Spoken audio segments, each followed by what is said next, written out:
Hi guys, આજે આપણે એક સરસ મજાની ફરાળી રેસીપી કે જે લોકો ઓછા તેલની સાથે કંઈક ખાવા માંગતા હોય અને સાથે સાથે કે પેટ સરસ ભરાઈ જાય તો એમના માટે થઈ એક બાફેલું બટેટું લેશું. મીડિયમ સાઇઝનું બાફેલું બટેટું લીધું છે અને એમને એકદમ ઝીણું જે ગ્રેટર હોય કે જેમાંથી આપણે આદું ખમણતા હોઈએ એની મદદથી આપણે ખમણી લેવાનું છે. એકદમ સારી રીતે એમાં ચંક્સ ન રહે બટેટાના, એની થોડી કાળજી રાખીશું અને બસ આ રીતે એમને ખમણી અને તૈયાર કરી લેશું. બટેટું છે ને આખું બાફીશું જેથી કરી ભેજ ન રહે તો સરસ એવા આપણા પરાઠા છે એ તૈયાર થાય.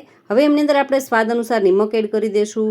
થોડુંક આખું જીરું લીધું છે, ધાણા ભાજી છે, મરી છે અને મસાલો ટૂંકમાં છે ને તમારી અનુકૂળતા મુજબ. અને જો ફરાળમાં કોઈ વસ્તુ આમાંથી ન ખાતા હોય તો ચોક્કસથી સ્કીપ પણ કરી શકો છો. અને સાથે સાથે મિક્સ ફરાળી જે લોટ આપણે બનાવેલો હતો એ જ ફરાળી લોટ છે એ લેશું. અને બસ એમને પાણી વગર જ માત્ર આ બાફેલું જે બટેટું છે એમની અંદર તમે આ સારી રીતે મસળશો ને એટલે સરસ એવું બાઇન્ડિંગ આવી જશે અને એમાં જેટલું આપણે ભેજની જરૂર હશે એ બધું જ એ બાફેલા બટેટામાંથી સરસ આવી જશે.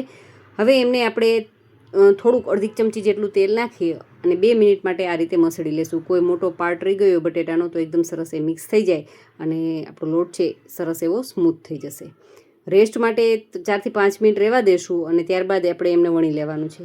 અને વણવા માટે આપણે પહેલાં બધાના લુવા તૈયાર કરી લઈશું અને વણી લઈએ.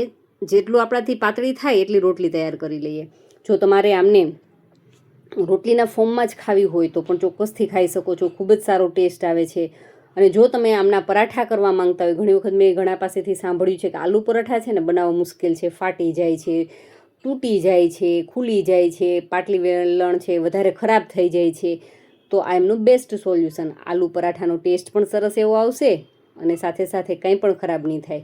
ના તો ફિલિંગ ભરવાની ઝંઝટ છે, ન તો કાંઈ તમારે આમાં વધારે કરવાની જરૂર છે. એકદમ આસાનીથી બધી જ રોટલીઓ છે અટામણની સાથે વણી અને તૈયાર થઈ ગઈ છે. એક સરખી સાઇઝની કરવા માટે થઈ કોઈ પણ એક બાઉલ લઈ અને બસ એક સરખી સાઇઝની મેં રોટલીઓ કરી લીધી છે.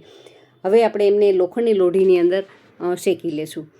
જો તમે મેં કીધું એ મુજબ કે રોટલી જ ખાવા માંગતા હોય તો બસ શું કરીશું કે અલટાવી પલટાવી કપડાની મદદથી હળવે હળવે હાથથી એમને દબાવતા જશું અને સરસ એવી રોટલીઓ છે એ તૈયાર કરી લેશું. અને જો તમે રોટલી નહીં અને એમને પરાઠાના ફોર્મમાં ખાવા માંગતા હોય તો તમે માખણની સાથે અથવા તો તેલની સાથે લાસ્ટમાં આ બંને પણ આટલા ચડી જાય ને 80% ટૂંકમાં કૂક થઈ જાય ને ત્યારબાદ એમને થોડું થોડું તેલ લગાડી, બિલકુલ ઓછી માત્રામાં જો તેલ ખાવું હોય ને તો બસ આ રીતે થોડુંક તેલ લગાવી અને બસ સરસ મજાના પરોઠા છે ને એ તૈયાર કરી શકશું. ખૂબ જ સરસ સોફ્ટ થાય છે. વડીલો હશે ને કદાચ એ વ્રત કરતા હશે ને તો એમના માટે તો આ બેસ્ટ રહેશે, કારણ કે ખાવામાં પણ એકદમ ટૂંકમાં પચવામાં હળવા છે અને સાથે સાથે જ ખાવામાં ખૂબ જ ટેસ્ટી છે.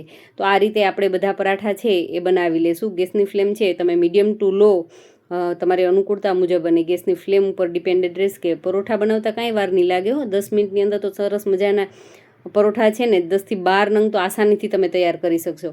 તો છે ને એકદમ સહેલા બનાવવા, ખૂબ જ ઝડપથી અને ખૂબ જ ટેસ્ટી એવા પરોઠા છે. તમને થોડાક પણ સારા લાગ્યા હોય ને તો તમારા ફ્રેન્ડ્સની જોડે છે ને ચોક્કસથી શેર કરજો. અને જો આપણે બાફેલા બટેટાનો ઉપયોગ કર્યો છે ને એમની જગ્યાએ તમારે દૂધી ખમણીને લેવી હોય ને તો ચોક્કસથી દૂધી પણ લઈ શકો છો. પણ ખાસ કે દૂધીનો જ્યારે આપણે દૂધીથી લોટ બાંધ્યો હોય ને તો એમને રેસ્ટ પર નહીં રહેવા દેવાનો. જો રેસ્ટ પર રાખીશું ને તો દૂધી વધારે પાણી છોડશે અને જ્યારે આપણે ખમણી લઈએ ને ત્યારે એમનું પાણી છે એ ઓછું રહેવા દેવાનું અને આપણે સાદા પાણીથી થોડુંક નાખી અને લોટ છે એ બાંધવાનો, જેથી કરી એ વધારે પડતો સોફ્ટ ન થઈ જાય અને સરસ મજાના પરોઠા છે દૂધીની સાથે પણ બની શકશે.